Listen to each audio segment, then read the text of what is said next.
Te saludo en el nombre poderoso de nuestro Señor y Salvador Jesucristo, aquel que rescató nuestras almas para hacernos de Él y para impartir de su vida sobre cada uno de nosotros.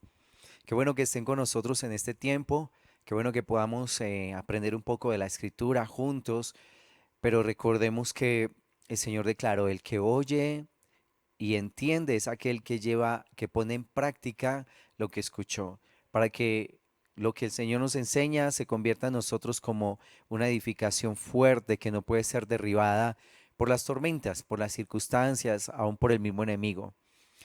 Estuvimos hablando en la enseñanza pasada acerca de la necesidad de resistir al diablo, dice Santiago en el capítulo 4, cuando él habla acerca de un adulterio espiritual, dice que para salirnos de ese adulterio, nosotros debemos resistir la presión que el enemigo trae sobre un alma. Y hoy quiero hablarles también acerca de esto en Santiago en el capítulo 4, en el versículo 8, dice, vosotros los de doble ánimo, purificad vuestros corazones.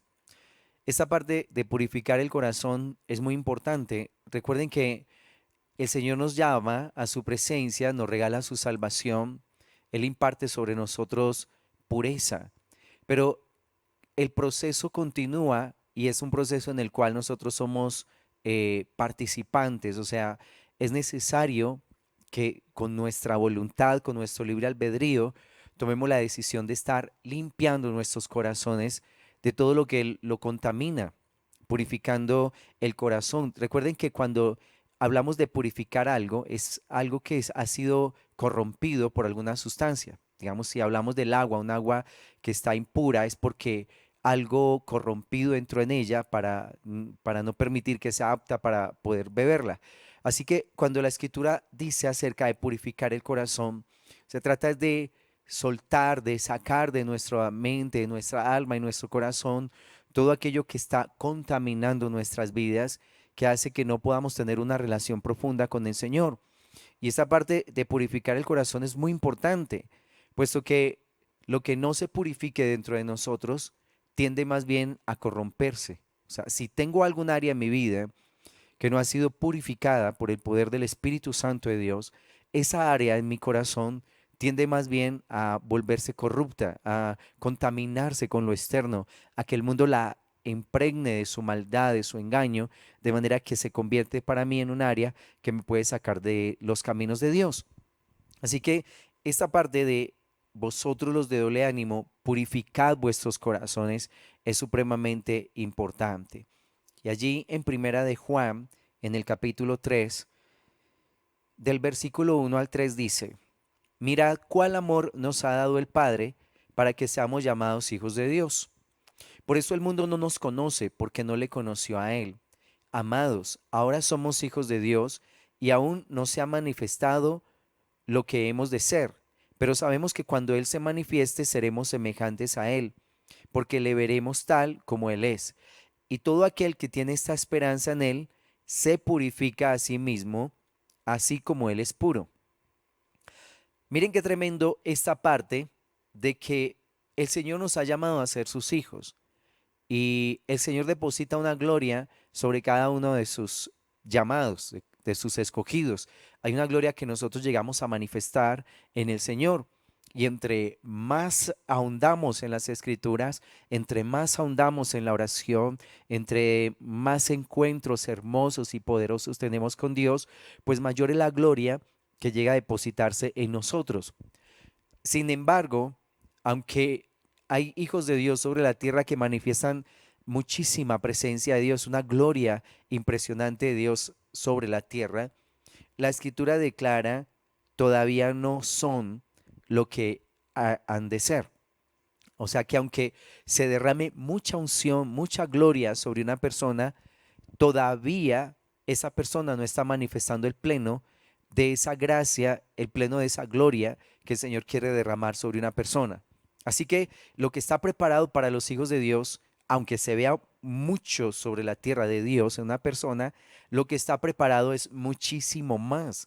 Tanto que aquí declara, porque seremos semejantes a Él, porque le veremos tal como Él es. O sea que cuando el Señor se revela con poder sobre nuestras vidas, pues trae un nivel de gloria sobre nosotros. Pero cuando Él nos lleve a su presencia, cuando Él nos tenga delante de Él, le podamos ver realmente cara a cara, seremos transformados a la imagen de lo que estamos viendo. O sea que la gloria que se va a manifestar en nuestras vidas es impresionante. Podemos mostrar a Dios sobre la tierra en este tiempo, pero lo que se va a ver después va a ser una cosa que ni siquiera nos hemos imaginado. Tal vez dos ejemplos que aparecen en la Biblia de esa gloria que se revela es uno, el que tenemos con Moisés. Recuerden que cuando él estuvo en la montaña 40 días y 40 noches con el Señor, cuando él desciende de la montaña, mostró una gloria tan impresionante en su rostro. Dice que su rostro resplandecía de tal manera que la gente no soportaba el mirarlo cara a cara, así que tuvo que ponerse un velo para esconder esa gloria, puesto que su pueblo no estaba preparado para esto. Esto es uno de los ejemplos que vemos cuando la gloria de Dios se manifiesta tal como es. Y otra es cuando Jesús es transfigurado, cuando aparece en la escritura que se transfigura delante de sus discípulos y aparecen allí con él hablando Elías y Moisés. Es que había una gloria tal en su rostro, en su vida, que los discípulos tuvieron temor. O sea, estos son algunos ejemplos que nos muestran el nivel de gloria que va a venir sobre los seres humanos que aceptaron a Jesucristo como Señor y como Salvador, y que en el momento de partir a la presencia de Dios, en el momento en que el Señor, como declara aquí, se manifiesta, se verá esa gloria impresionante sobre cada vida. Recuerda que en ese mundo del Espíritu hay un nivel de gloria, de unción y de poder, de tal manera que cuando vemos, por ejemplo, en Apocalipsis, Juan, el discípulo, tiene unas revelaciones dadas por el ángel. Y Juan ve al ángel con una gloria tan impresionante que dice la escritura que se postró del ángel delante del ángel para rendirle como adoración. Y el ángel le dice, tú no me puedes adorar puesto que yo soy un consiervo tuyo. O sea, esta adoración no es para mí, esta adoración es para el Padre. Así que estos ejemplos te los estoy dando para que lleguemos a imaginarnos un poco lo que pasa del otro lado, en el mundo del espíritu. Hay una gloria impresionante, poderosa, sobrenatural que viene sobre los hijos de Dios. Entonces Juan dice, el que sabe que esto va a suceder y que vamos a estar delante de Dios, nos purificamos a nosotros mismos. O sea que mientras estamos sobre la tierra, vamos a trabajar en nuestros corazones, en nuestras mentes y nuestras almas, porque sabemos y tenemos una esperanza de que ese momento va a llegar y que el deseo nuestro no es tener menos de Dios, lo que nosotros deseamos es tener mucho más de Dios fluyendo en nuestras vidas. Así que dice, el que sabe estas verdades se purifica a sí mismo, preparándose para lo que viene. Algo parecido a esto que declara Juan es lo que está en Segunda de Corintios en el capítulo 3, versículos 16 al 18. Declara, pero cuando se conviertan al Señor, el velo se quitará, porque el Señor es el Espíritu, y donde está el Espíritu del Señor, allí hay libertad. Por tanto, nosotros todos, mirando a cara descubierta como en un espejo la gloria del Señor, somos transformados de gloria en gloria en la misma imagen, como por el Espíritu del Señor. Así que cuando dice se quita el velo y la persona tiene un encuentro real, verdadero con el Señor, hay algo poderoso que está sucediendo en el ser interior. Dice, vamos siendo transformados de gloria en gloria en la misma imagen. Este es el proceso que se vive mientras permanecemos sobre la tierra. Es un nivel de gloria que va llegando en la manera en que Dios va tratando con nuestros corazones. Recuerda que estos niveles de gloria, para que lleguen sobre nuestras vidas, es muy importante el proceso de demolición de ese hombre viejo, de esa estructura antigua que permanece en nuestros corazones. Y para que esa estructura sea derribada, pues Dios permite tiempos de prueba, tiempos de aflicción. No nos gusta mucho la disciplina, la prueba, los tiempos difíciles, pero qué especial que son esos momentos los que traen gloria a la vida de una persona. Y me refiero al momento en que la persona logra superar los inconvenientes, no que se quede, eh, no que la disciplina o la prueba traiga a su corazón amargura, tristeza, desolación, no, sino la persona que sabe sobrellevar las dificultades y que esas dificultades logran demoler en el corazón de la gente lo que está mal. Porque si Dios nos disciplina o nos prueba, no es para hacernos daño, sino para que caigan esas estructuras de maldad que tenemos en nuestro corazón. Para eso es que Dios permite esos escenarios de prueba. Recuerdo que hace mucho tiempo leí un libro que se llamaba La Búsqueda, un libro escrito por Rick Joyner de unas experiencias que él tiene con el Señor, de unas visiones que Dios le regala. Y en ese libro él narra que él habla con un ser espectacular que es la sabiduría. Y la sabiduría en esa visión se le presenta en forma de águila, en la visión que él tiene. Entonces el águila le está impartiendo un conocimiento de Dios a Rick Joyner en la visión. Pero esa águila tiene un esplendor impresionante, es una águila que resplandece. Y en alguna parte de la visión, Rick Joyner está hablando con el águila en una montaña y la tiene muy cerca. Y al tenerla tan cerca, se da cuenta que el águila tiene muchas cicatrices en el cuerpo. Y por alguna razón dentro de la visión él sabe que esas cicatrices se produjeron en la batalla, o sea, en las batallas que el águila ha librado, fue herida. Tiene muchas heridas, pero heridas ya sanadas, son cicatrices que aparecen en su cuerpo. Y él se da cuenta que cada cicatriz fue sellada con un cordoncito de oro. Y ese cordoncito de oro es el que hacía que el águila resplandeciera. O sea, el águila llegó a ser muy resplandeciente porque había oro, pero el oro había venido para cubrir una herida. Así que me parece muy bonita la visión y por supuesto el libro es muy extenso, pero siempre me ha llamado la atención esa visión que tiene Rick Joyner y cada vez que estoy en tiempos de prueba difíciles, siempre procuro de que ese tiempo de prueba deje en mi vida el oro. O sea, tenemos que sacar de esas experiencias difíciles, de los problemas con los hijos, con las esposas, de ellas con el esposo, de problemas económicos, problemas de enfermedad, etcétera, dificultades, que esa prueba que Dios está permitiendo pueda dejar en nosotros el brillo o el resplandor del oro. Porque si no logramos extraer el oro puro de nuestros tiempos de aflicción, entonces la aflicción no va a producir en nosotros gloria, sino amargura. Y esa amargura nos va a contaminar y también va a contaminar a muchas personas a nuestro alrededor. Así que me gusta eso de que hay unos niveles de gloria que vienen sobre la gente, pero que esa gloria también viene a través de las situaciones difíciles.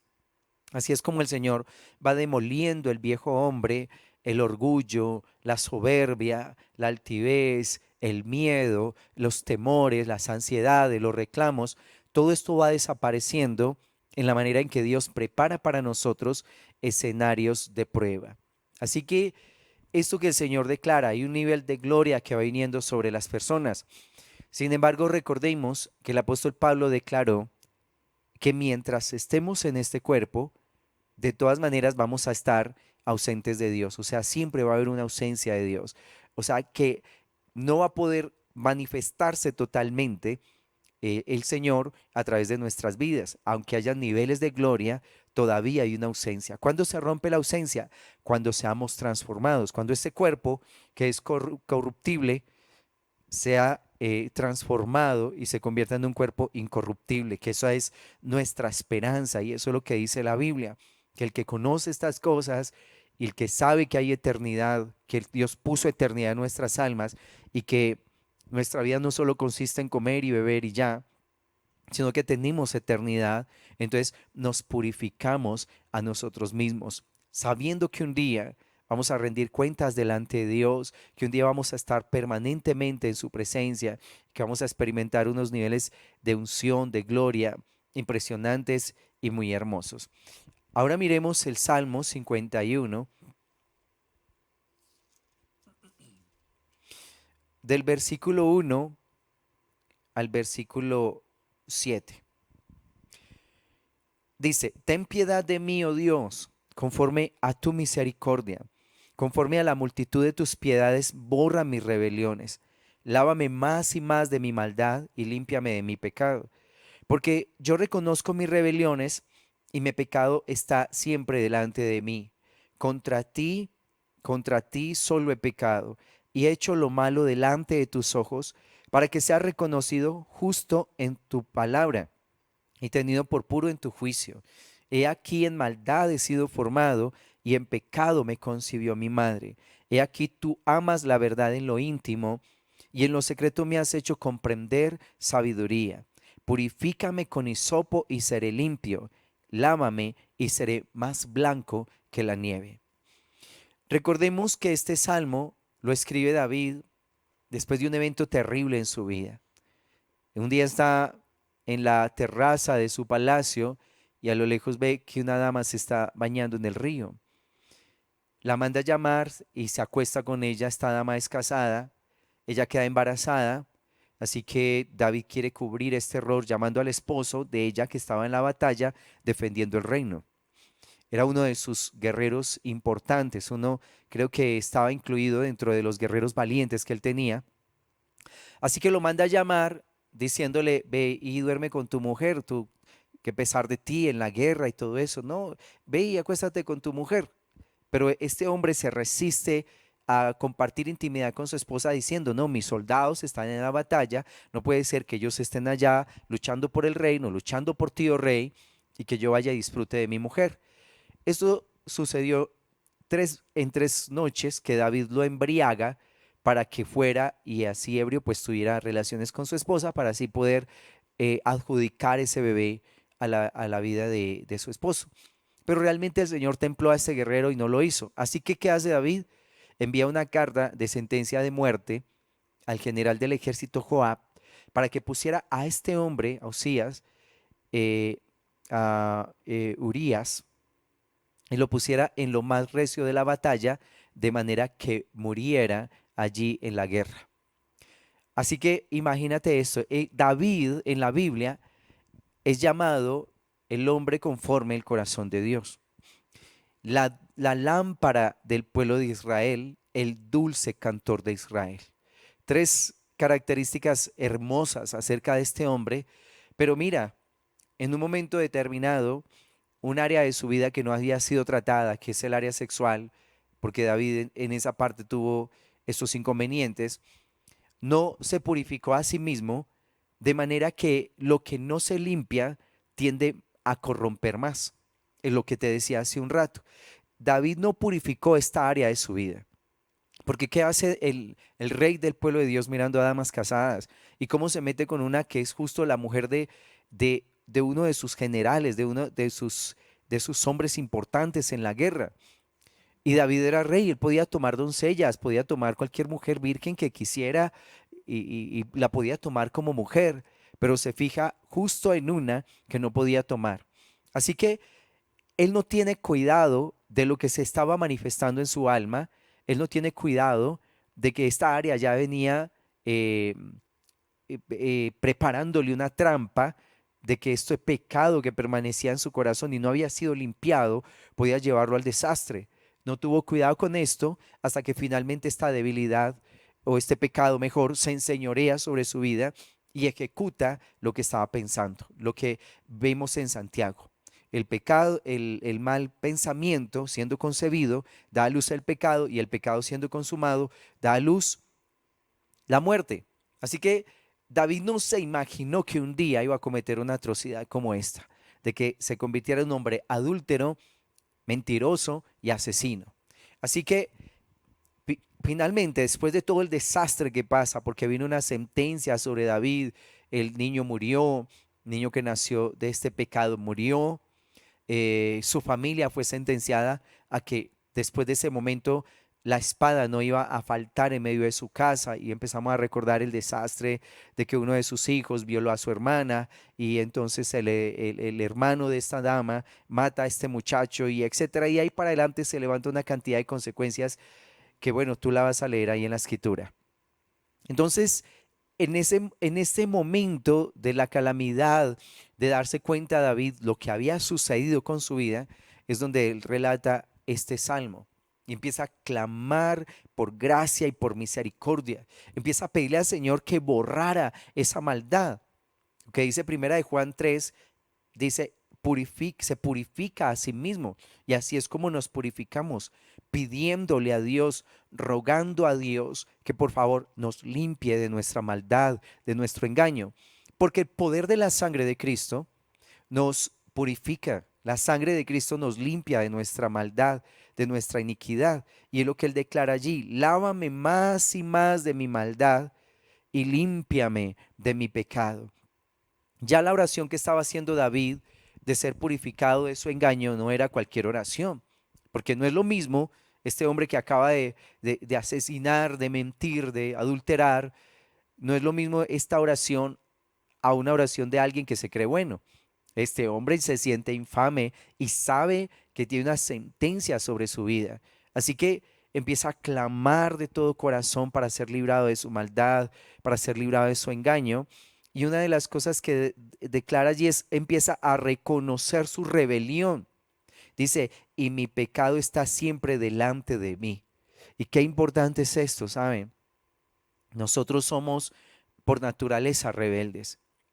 Recuerda que en el pecado de Adán pasó a todos los seres humanos. Dice, y todos pecamos a la manera de la transgresión de Adán. ¿Qué herencia recibimos nosotros de Adán? Una herencia de desobediencia y de rebelión en nuestro corazón contra Dios. Todos los seres humanos somos rebeldes en nuestro corazón. Y ese pecado la Biblia lo menciona en la Biblia, lo que es la rebelión y la obstinación, como las prácticas de ocultismo y como la práctica de la idolatría. Así que reconocer mi rebelión es muy importante. Doblegarme ante el Señor y decirle, Señor, yo soy rebelde por naturaleza. Que no creas que es que tú estás siempre dispuesto a obedecer a Dios. No, no es verdad. Nuestro corazón tiene muchísima rebelión. Y una de las cosas que está declarando David es, reconozco mis rebeliones, y es consciente de que ese pecado está en él desde que su madre lo concibió, porque él declara, en pecado me concibió mi madre. O sea, no es un problema que viene solo de ayer, es un pecado que viene desde el momento mismo en que se concibió esa vida en el vientre. Desde allí nuestra alma es impregnada de pecado. Por eso no nos podemos descuidar. Nosotros caminamos con un enemigo muy terrible, muy poderoso, y es nuestro propio corazón.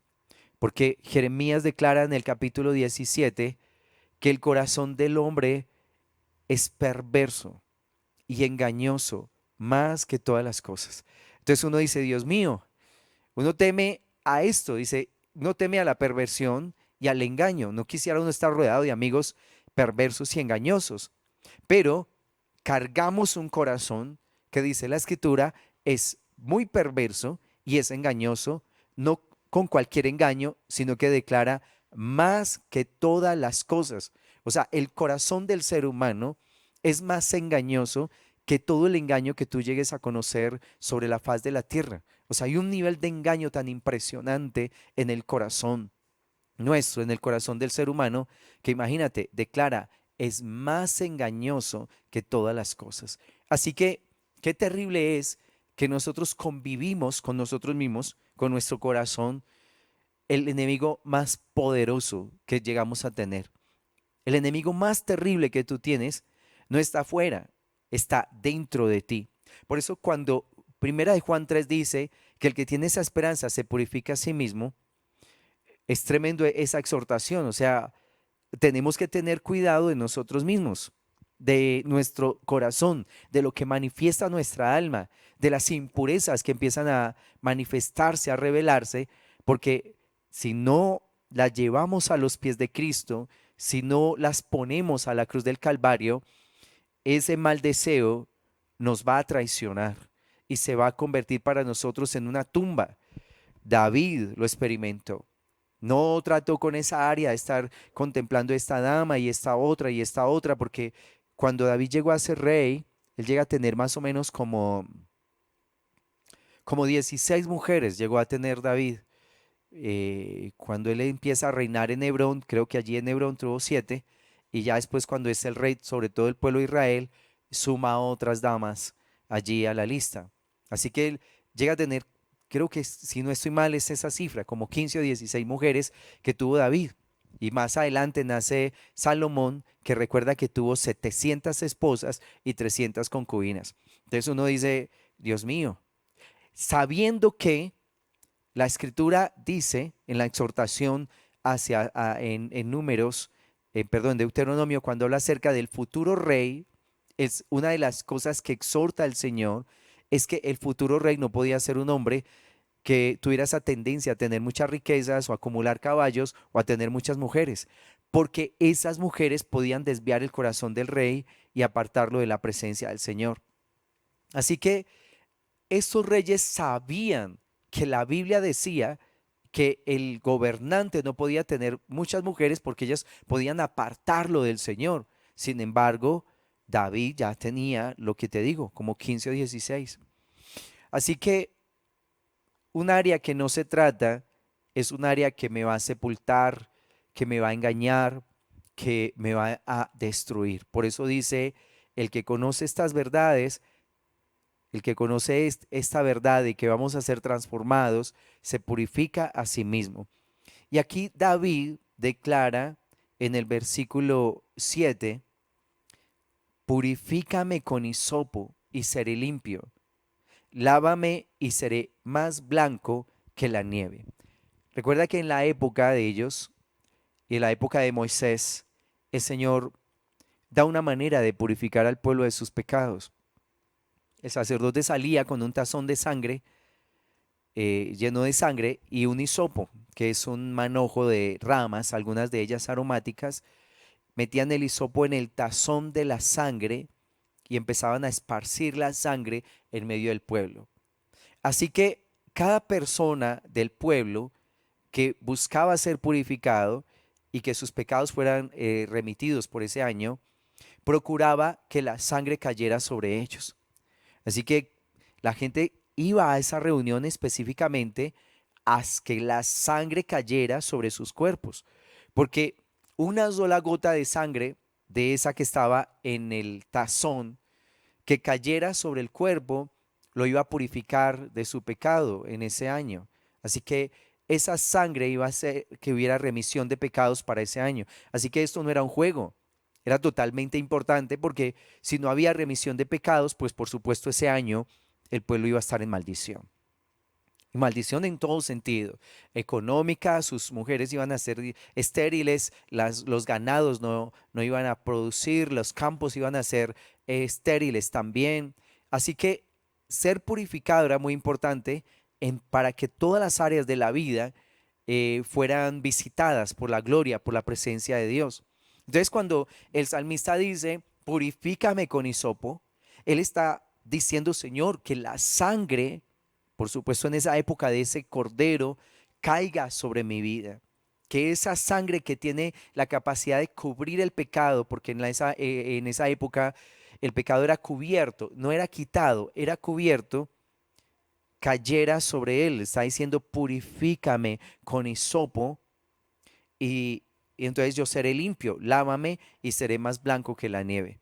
Una de las promesas que el Señor da a través del profeta Isaías, que aunque los pecados fueran como la escarlata o como la grana, si los pecados fueran como la grana o rojos como el carmesí, llegarán a ser como blancos como la nieve o como la lana.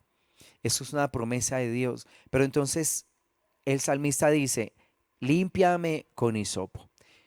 Nosotros en este tiempo no recurrimos precisamente al hisopo porque el Señor cambió la forma de purificar a un pueblo.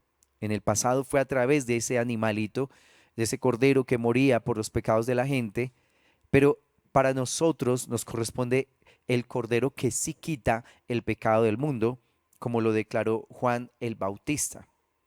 Cuando él ve a Jesús dice, este es el cordero de Dios que quita el pecado del mundo. Así que el hisopo para nosotros, la sangre que nos corresponde a nosotros en este tiempo, es la sangre de Jesús. ¿Cómo somos limpios nosotros? Por supuesto, por la sangre de Jesucristo. Pero cuando decimos que vamos a tener un contacto con la sangre de Jesús, estamos hablando de toda una obra de redención para nuestras vidas. O sea que limpiarnos con hisopo hace parte de un conocimiento profundo de la obra de la cruz. El pueblo de Dios debe saber cuáles son los beneficios de la muerte de Cristo Jesús en el Calvario para nosotros. ¿Qué fue lo que se nos entregó allí con la muerte de Jesús? Sí, porque si ignoramos su obra, es como la persona que recibe una herencia y nunca la reclama.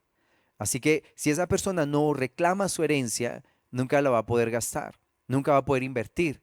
El creyente debe ser un creyente sabio, inteligente. En Efesios dice que pedamos espíritu de sabiduría y de revelación en el conocimiento de Dios. Porque si el salmista está declarando, límpiame con hisopo, él sabía que por la sangre de ese cordero él iba a ser limpio. O sea, él tenía un conocimiento del ritual que tenía la capacidad de purificarlo.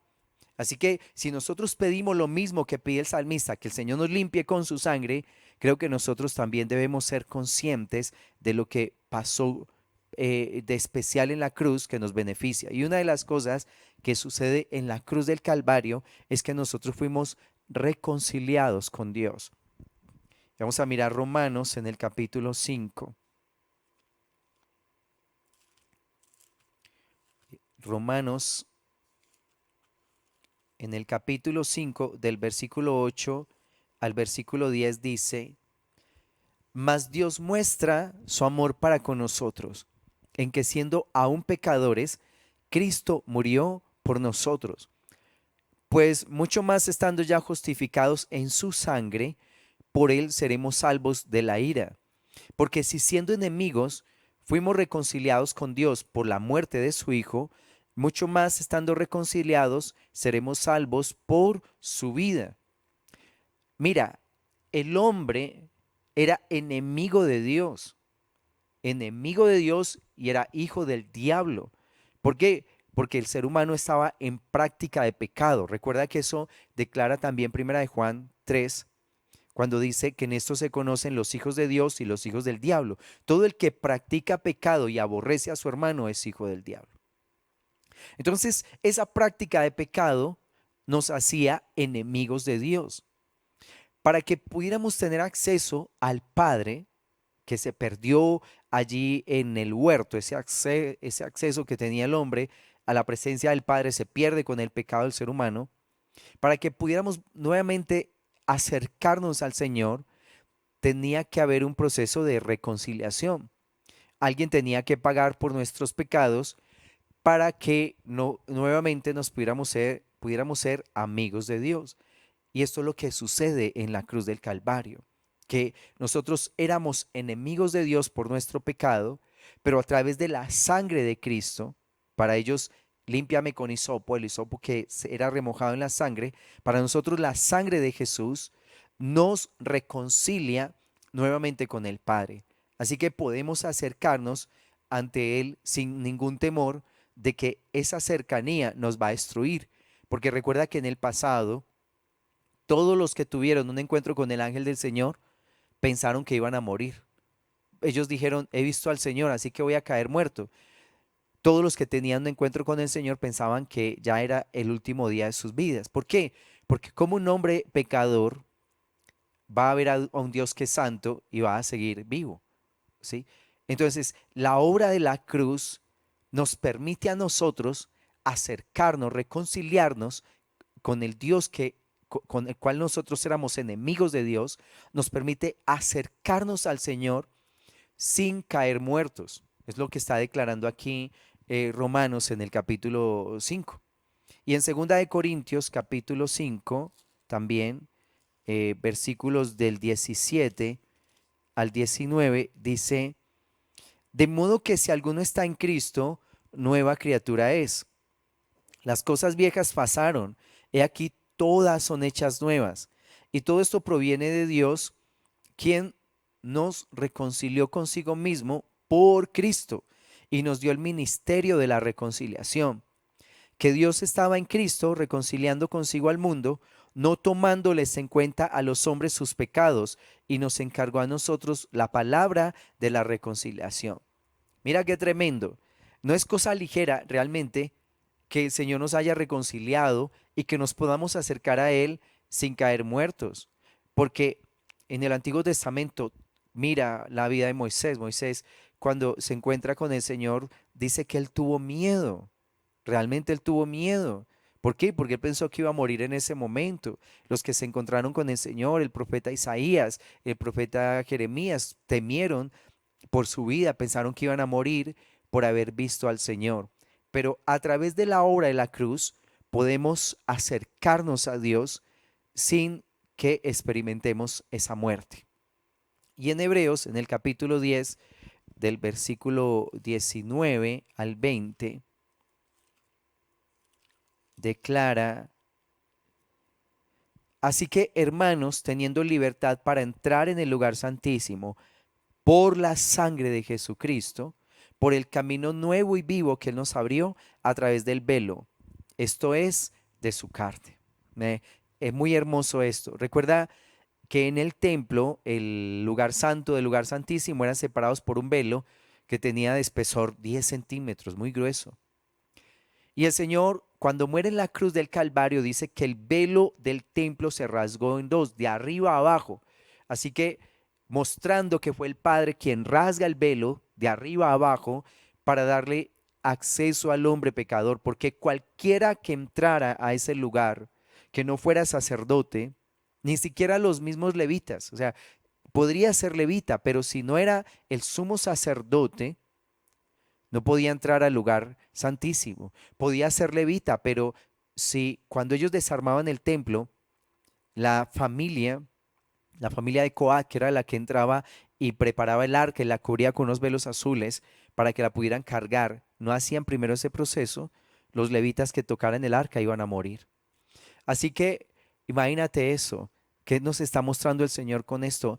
Nos podemos acercar y el velo que se rasgó fue el cuerpo de Cristo en la cruz del Calvario para que se estableciera un camino a través del cual nosotros pudiéramos llegar a la presencia del Padre. Dice, por el camino nuevo y vivo que Él nos abrió a través del velo, esto es, de su carne. Así que mira lo que implica lo que dice David: lávame, límpiame con hisopo. Y nosotros somos limpios por la sangre de Cristo, pero es necesario que la iglesia conozca en qué consiste tener la sangre de Cristo. O sea, ¿qué fue lo que pasó en la cruz del Calvario? Uno, que nosotros fuimos reconciliados con el Señor a través de su muerte. Podemos ser amigos de Dios, podemos acercarnos a Él para clamar, podemos acercarnos a Él para suplicar. Recuerda que Jesús en alguna ocasión vio una dama extranjera a clamar por su hija y inicialmente el Señor le dice, no es lícito dar el pan de los hijos y echarlo a los perrillos. O sea, en ese momento Jesús había venido a traer salvación a los de su tierra, a los de su pueblo, pero no incluida en ese momento extranjeros. Sin embargo, la mujer sigue clamando y alcanzó misericordia. Así que es esto lo que el Señor está haciendo, dándonos acceso a su presencia para que podamos tener su gracia, su misericordia y su favor sobre nuestras vidas. Número dos, fuimos perdonados de nuestros pecados. En Hebreos capítulo 8, versículo 12, dice, porque seré propicio a sus injusticias y nunca más me acordaré de sus pecados y de sus iniquidades. Imagínate la lista tan grande de pecados que nosotros teníamos cuando llegamos al Señor. Una lista interminable. Digamos, en mi caso, para la gloria de Dios, yo llegué relativamente joven a Dios. Tenía 25 años cuando el Señor me permitió conocerlo. Pero a los 25 años tenía una lista muy grande de transgresiones. Una lista muy larga de pecados. Un odio, resentimiento, pecados sexuales, deshonra a los padres, niveles de ocultismo en mi vida, mucha amargura, bueno, todo lo que suma de ahí para atrás. Y dice la escritura que el Señor me perdonó esos pecados. Imagínate un reo condenado a muerte que recibe la noticia de que sus pecados fueron perdonados y que ya puede salir de la prisión y que puede moverse en medio de la gente con libertad. Estaría muy agradecido. ¿Sí? Eso fue lo que sucedió con nosotros. Teníamos una lista muy larga de pecados y esos pecados nos sentenciaban a muerte. Cuando recién conocí al Señor, en un día que estaba en un tiempo de oración, yo tengo una visión y estoy en una llanura y estoy haciendo parte de una fila muy larga de gentes que han sido sentenciados a morir. Y cada persona iba pasando al frente y había un hombre con un antifaz, una máscara de verdugo. Esto que se ponen los verdugos encima de su cabeza, que los cubre, solo les deja ver unos orificios para los ojos.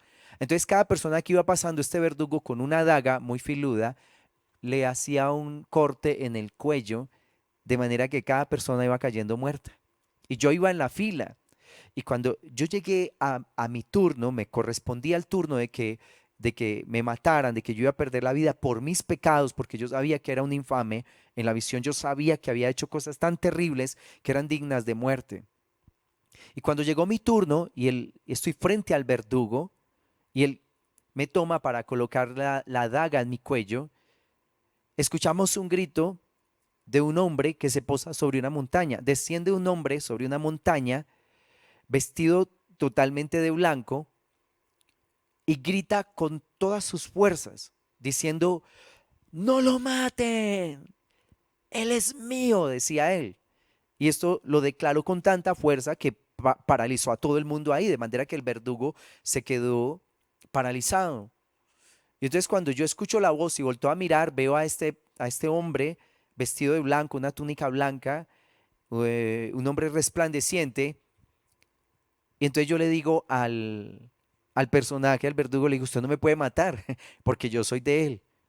Pero yo en la visión no sabía ni quién era él, ni nada. Simplemente yo dije, Este dijo que yo soy de él, así que sí, yo acepto eso, yo soy de él".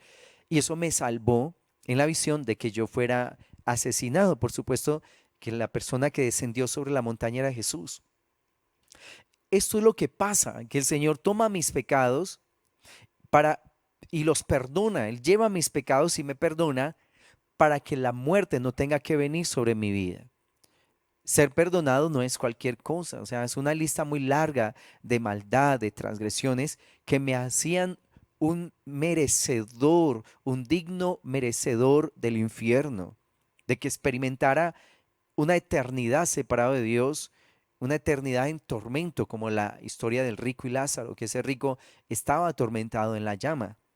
Pero el Señor dice, me perdona mis pecados para que yo no tenga que ir a un lugar de tormento, para que yo ya no tenga que tener ese peso de injusticia sobre mi vida.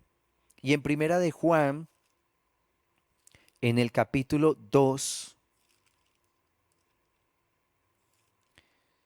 Primera de Juan, en el capítulo 2, versículo 12, dice, os escribo a vosotros, hijitos, porque vuestros pecados han sido perdonados por su nombre.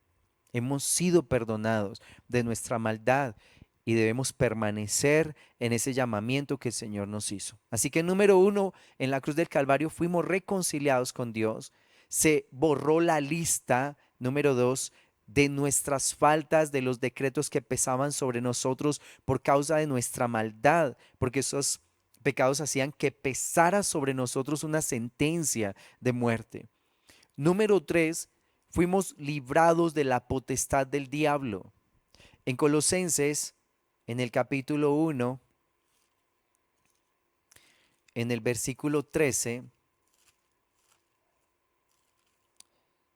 Colosenses 1:13, declara, el cual nos ha librado de la potestad de las tinieblas y trasladado al reino de su amado Hijo. Y el versículo 14 dice, en quien tenemos redención por su sangre, el perdón de pecados.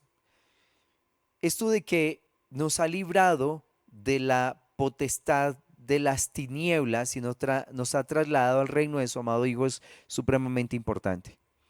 Recuerda que cuando Israel sale de Egipto, en el Mar Rojo muere el ejército de Faraón. Faraón es destruido. Así que ellos ya dejan de estar bajo esa influencia de Faraón y de su gente, de sus ejércitos.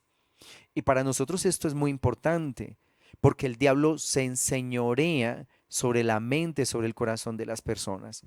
En Efesios, en el capítulo 2, en el versículo 1 al 2 dice, y Él os dio vida a vosotros cuando estabais muertos en vuestros delitos y pecados, en los cuales anduvisteis en otro tiempo, siguiendo la corriente de este mundo, conforme al príncipe de la potestad del aire, el espíritu que ahora opera en los hijos de desobediencia.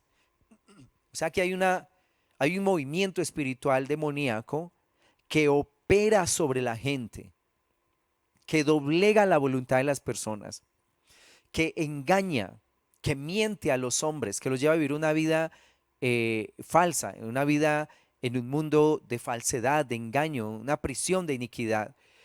O sea que el enemigo ejerce una presión sobre los pensamientos de la humanidad y al tomar dominio sobre la mente, influye en su comportamiento. Cuando el Señor muere en la cruz del Calvario, dice la escritura que exhibió públicamente a esos principados y a esas potestades, lo declara Colosenses, haciéndonos a nosotros libres, como diciendo, mira, estos son los responsables de que tú tuvieras esos pensamientos de iniquidad. Estos son los responsables de que tú estuvieras bajo maldiciones sexuales, bajo opresiones demoníacas. Así que Él nos libra de esa influencia. Imagínate ser sacado de una prisión donde todo el tiempo escuchas eh, una voz que te infunde miedo, terror, etcétera, y ser sacado de allí a un mundo donde puedes tener libertad en tu mente, donde ya puedes pensar, donde puedes meditar en el Señor. Yo fui librado de un espíritu de lascivia en una noche donde el Señor me permite ver que ese demonio se presenta en mi habitación. Y cuando le pregunto al Señor quién es Él, Él me dice, es un espíritu de lascivia que ha influido sobre tu vida desde que tienes uso de razón. Y este espíritu es el responsable de que tú hayas tenido tantos problemas sexuales, porque yo tuve contacto con la pornografía a muy temprana edad, tal vez 8 o 9 años, a los 12 o 13 años ya estaba, pero contaminado de porno en mi mente. Tenías muchas revistas pornográficas en esa época. Tuve muchas dificultades sexuales con niños, con niñas, con animales, con cosas, con de todo. O sea, el área sexual mía estaba pervertida totalmente. Y el Señor dice, este espíritu es el culpable, fue el responsable de que tú estuvieras metido en todo eso. Así que Dios me libertara de un espíritu de lascivia.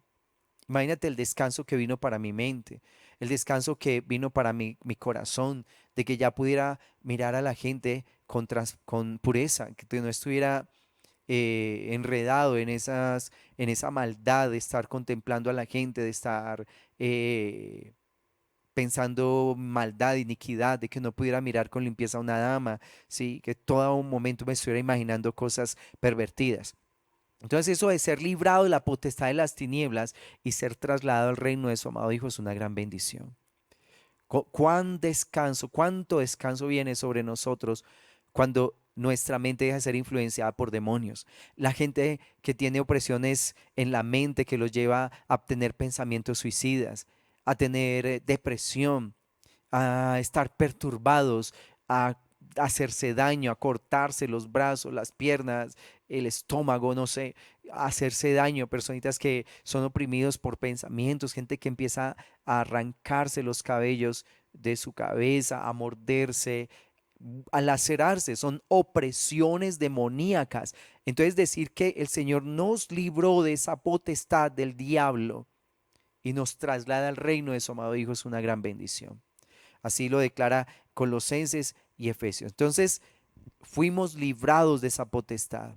Así que cuando tú digas, la sangre de Cristo tiene poder, piensa en todo esto, porque todo esto fue lo que pasó en la cruz del Calvario y lo cual la iglesia debe conocer y debe ahondar en estas verdades, porque lastimosamente tenemos una iglesia que es ignorante, que le cuesta indagar en la Biblia, investigar cuál es la riqueza de su herencia, la que el Señor le entregó. Así que, por tanto, por desconocer esto, experimenta mucha derrota a nivel espiritual. Una iglesia que no crece, que se queda en las mismas situaciones de siempre, en los mismos pecados de siempre, una iglesia ignorante realmente. Lastimosamente tenemos que declararlo, es una iglesia que ignora los beneficios de la cruz del Calvario y permanece en su engaño, en su maldad, el pecado se enseñorea, el diablo lo maltrata, etcétera. También en la cruz del Calvario nosotros fuimos hechos sus hijos. Gálatas